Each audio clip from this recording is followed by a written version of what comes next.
성령임주의를 맞이해서 말세의 성령 강림을 예언한 요엘 선지자라는 제목으로 말씀드리겠습니다. 우선 그 성령 강림에 대한 간단한 그 개요를 제가 말씀드리려고 하는데요. 화면을 보시면요. 이 성령 강림은 제가 써놨죠. 이례적인 사건이다. 우선 여러분이 이거를 꼭 명심하고 있어야 됩니다. 왜냐하면은 그 대부분의 오늘날도 부흥회를 한다거나 아니면은 개교에서도 집회를 할 때 보면은 계속해서 그 성령 강림에 대한 그 찬송이라든지 아니면은 그러한 그 내용의 그 찬송가를 많이 부르는데요. 성령 강림은 2000년 전에 그 사도행전 2장에 나와 있는 그것으로 이례적인 사건입니다. 이 땅에 성령이 오신 그 이례적인 사건이에요. 그거는 뭐가 같으냐면 성탄절이 매년 우리가 성탄절을 기념하지만은 그 성탄절에 그 예수님이 오신 것은 그 2000년 전에 그 이례적인 사건입니다. 매년 크리스마스 때 예수님이 다시 탄생하고 또 그 다음에 또 탄생하고 계속 그러는 게 아닙니다. 성령 강림이라는 것은 바로 성령도 이 땅에 오신 거를 기념하는 그러한 날이 성령 강림일인데요. 그것이 성령님이 오신 날이 그 사도행전 2장 1절부터 4절인가 거기 나온 거예요. 사도행전 2장에 그때의 그 성령님이 오신 그 이례적인 사건입니다. 그래서 뭐 거기에 뭐 불의 혀같이 갈라지고 뭐 급하고 강한 바람 같은 소리가 있고 막 이제 방언을 말하고 이러한 그 놀라운 일들은요. 이례적인 사건입니다. 당시에 그 성령이 강림할 때 일어났던 그러한 일들이죠. 근데 이제 우리가 이렇게 신앙생활 하면서 자칫 오해하는 것은 뭐 교회에서 부흥회를 한다든지 아니면은 또 교회 신앙생활 하면서도 계속해서 성령이여 강림하사 이런 찬송가도 있고 그러다 보니까 계속 성령님이 새로 강림하고 또 강림하고 이렇게 하는 것으로 잘못 오해하는 경우가 있습니다. 그리고 오순절 그 마가의 다락방에 그러한 성령의 역사가 뭐 초대교회로 돌아가자 대부분의 교회들이 뜨겁게 뭐 이렇게 초대교회로 돌아가자 그러면서 동일한 것을 이렇게 재현하려고 하는데 예수님의 그 마국간에서 탄생한 것은 2000년 전에 이례적인 사건이었고 오늘날 우리가 아무리 예수님을 기다리고 그래도 동일한 그 예수님이 다시 탄생하거나 그러한 것이 없듯이 그 사도행전의 그 2장에 나와 있는 성령 강림의 그 사건에서 나타난 그런 현상들은 이례적인 겁니다. 그래서 오늘날 많은 교회들이 오해하고 있는 것은 초대교회로 돌아가자 그러면서 동일한 것을 재현하려고 그래요. 물론 뜨겁게 하는 건 좋습니다. 뜨겁게. 그러나 동일하게 그것을 재현하려고 하는데 그것은 우리가 성령 강림이 아니고 이제 우리가 성령 충만하게 한다든지 아니면 우리 안에 계신 성령님이 내주하신 성령님에 통하여서 우리가 더 성령 충만하게 되는 그러한 그 표현을 쓰는 것이 올바른 겁니다. 계속해서 성령이 강림하는 건 아니에요. 그래서 여기 보시면은 첫 번째 성령 강림일은 부활절로 50일째 되는 날 혹은 승천 후 10일째 되는 날이기 때문에 오순절, 칠칠절 또 맥주절이라고도 불린다. 그러니까 이제 그것은 그 오순절 성령 강림 그래서 칠칠절 맥주절하고 겹칩니다. 오순절 성령 강림이요. 그리고 6월절 다음 날부터 계산해 50일째 되는 날이므로 일요일이다. 오늘날 일요일이요. 주일이라고 그러죠. 그리고 예수님 부활도 일요일, 주일이었어요. 그래서 오늘날 우리가 그 교회에서 주일날 예배 드리는 것이 결코 우연이 아닙니다.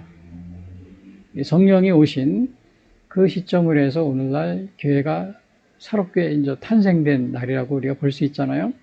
그러니까는 결국은 우리가 주일날 예배 드리는 것이 예수님의 부활, 또 성령님이 오신 날, 또 같은 일요일이기 때문에 그것도 우리가 결코 우연이 아닙니다. 그리고 세 번째는 부활절, 성탄절과 함께 성령 강림은 3대 절기이다. 3대 절기가 뭐냐면 부활절, 성탄절, 성령 강림일. 그래서 사실은 이 성령 강림일이 유대인들 사이, 유대인이 아니고요. 서구 유럽에서는 굉장히 아주 축제일로 이렇게 지키고 있습니다. 근데 이제 우리는 보통 이제 부활절을 그렇게 성대하게 지키지만은 성령 강림일은 그렇게 지키고 있지 않은데요. 아무튼 그래서 오늘날 우리가 성령 강림일에 대해서 좀 더 깊은 관심을 가져야 되는 가져야 될 필요성이 있습니다. 다섯 번째는 성령의 강림 사건은 사도행전 2장 1절 41절에 나와 있다. 주로 이제 사도행전 2장 1절부터 4절이죠. 이것은 단회적인 사건이라고 그랬어요. 그래서 오늘날 많은 교회들이 통일한 것을 재현하려고 그래요. 그러나 예수님의 성탄절을 우리가 재현할 수 없듯이 예수님의 탄생 사건을 성령 강림 사건을 동일하게 재현할 수 없습니다.